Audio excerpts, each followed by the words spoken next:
सिंगवेरपुर की तो पावन धरा पूरे विश्व में इस समय भगवान की ऐसी कृपा हो गई है कि पूरे विश्व में सिंगवेरपुर की महिमा और छवि का तो वर्णन हो ही रहा है। सिंगवेरपुर सिंगी ऋषि की पावन भूमि, तपोस्थली, ये ऋषियों के आज से नहीं अनादिकाल से भूमि रही।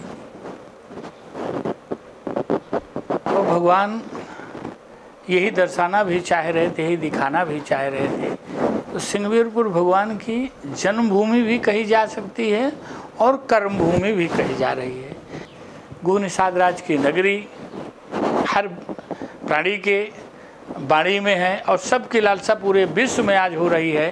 पूरे भारतवासियों की इच्छा हो रही कि सिंगवेरपुर चलें, वहाँ के दर्शन करें। ये स्थान हमारा रामचौरा घाट, इसको रामचौरा घाट के नाम से जानते हैं। भगवती देव नदी गंगा के तट पर आश्रम हमारा, इसको उससे नाम है राम जानकी मंदिर। यह स्थान हमारा राम जानकी मंदिर, वैसे हनुमानगढ़ी के नाम से, हनुमानगढ़ी के नाम से ही विख्यात है। लोगों में, क्षेत्रीय लोगों में जानकारी है कि हनुमानगढ़ी। अब यहाँ बड़ा एक सोचने की बात है कि यहाँ हनुमान जी कैसे आए। बहुत सारे लोग प्रश्न करते हैं कि महाराज जी इसका नाम हनुमानगढ़ी कैसे पड़ा। तो ध्यान से सुने, प्रभु राम जी जब यहाँ से गए तो उस समय तो हनुमान जी थे नहीं, भगवती सीता जी, भैया लक्ष्मण जी, प्रभु। लेकिन जब लंका विजय करके वापस वहाँ से आए तो साथ में नल, नील, अंगद, जाम और सुग्रीव, क्योंकि जब गए तो पैदल गए, जब उधर से आए तो भगवान पुष्पक विमान से आए। और पुष्पक विमान वो रावण के पास था, ये कुबेर से रावण ने छीन लिया था। उस विमान से भगवान वापस आए और जब संगम पर आए तो भगवान प्रयागराज तीर्थराज त्रिवेणी संगम को प्रणाम करते हुए हनुमान जी से कहा कि हनुमान जी, मुझे बड़ा भय लग रहा है। हनुमान जी बोले, प्रभु आपको भय लग रहा है और आपको किस कारण से भय लग रहा है? तो भगवान बोले कि हनुमान जी, मुझे लग रहा है क्योंकि मेरे 14 वर्ष के वनवास का आज अंतिम दिवस है और मुझे घबराहट हो रही है कहीं मेरा भरत कुछ ना कर बैठे, क्योंकि आज 14 वर्ष के वनवास का अंतिम दिवस है।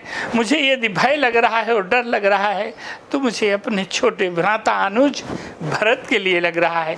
जाओ हनुमान और मेरे आगमन की सूचना मेरे भरत को दो। प्रयागराज से श्री हनुमान जी महाराज अयोध्या जाकर भरत जी को प्रभु आने की सूचना देते हैं। और जैसे ही भरत जी के पास हनुमान जी पहुँचे, हनुमान जी भरत जी को जब देखे तो उस समय भरत जी की स्थिति क्या थी? राम विरह सागर में है।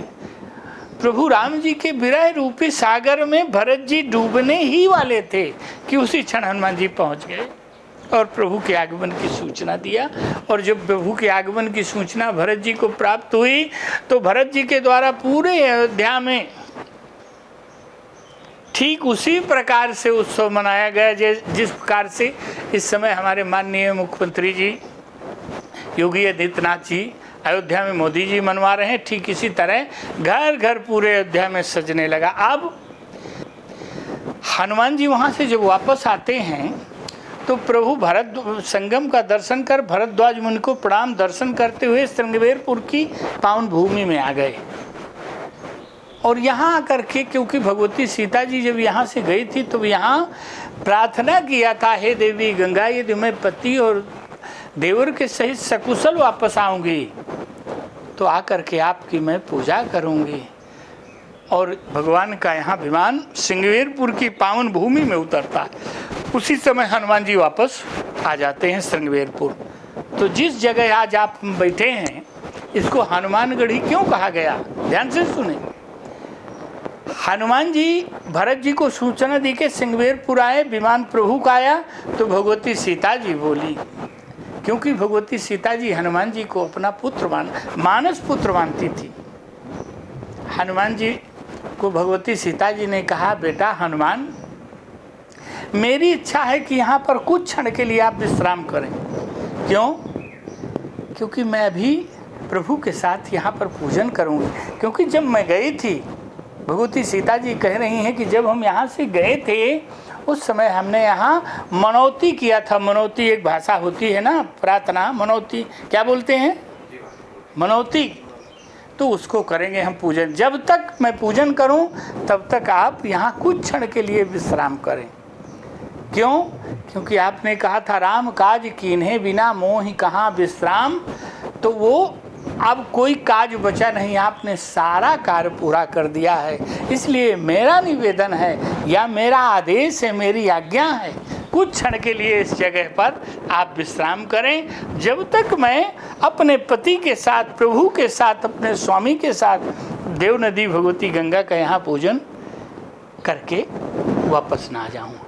तब तक आज वही ये हनुमानगढ़ी के नाम से जाना जाता है और एक क्षण का हनुमान जी का यहाँ विश्राम उस समय हुआ, इसलिए इसको हनुमानगढ़ी के नाम से जानते हैं लोग। और सिंगवेरपुर है, ये सिंगवेरपुर अद्वितीय धाम है, धामों में धाम श्री सिंगवेरपुर धाम। और यहाँ की महिमा, यहाँ का इतिहास कितना भी वर्णन किया जाए तो भी कम होगा। बहुत सारे लोग देखते हैं, कहते हैं कि महाराज जी इसका नाम श्रृंगवेरपुर क्यों पड़ा? तो ये ऋषिशृंगी की ये तपोस्थली है। भू निषाद राज्य से पहले यहाँ ऋषिशृंगी थे और उन्होंने यहाँ तपस्या करके यह भूमि को चैतन्य किया। यहाँ एक नहीं अनेकों ऋषि भगवती देव नदी गंगा के किनारे तट पर रहकर बसकर ध्यान योग तपस्या प्रभु को प्राप्त करने के लिए करते थे, इसीलिए इसका नाम श्रृंगवेरपुर पड़ा। और आज भी दूर दूर से पर्यटक आते हैं और अभी जो विकास बचा हुआ है, तो ये हम आशा और विश्वास के साथ आप सबको बताना चाह रहे हैं कि हमारे माननीय मोदी जी, माननीय योगी जी इसको पूर्ण विकसित करके छोड़ेंगे, कहीं से कोई कमी नहीं रहेगी। बोलिए जय श्री राम।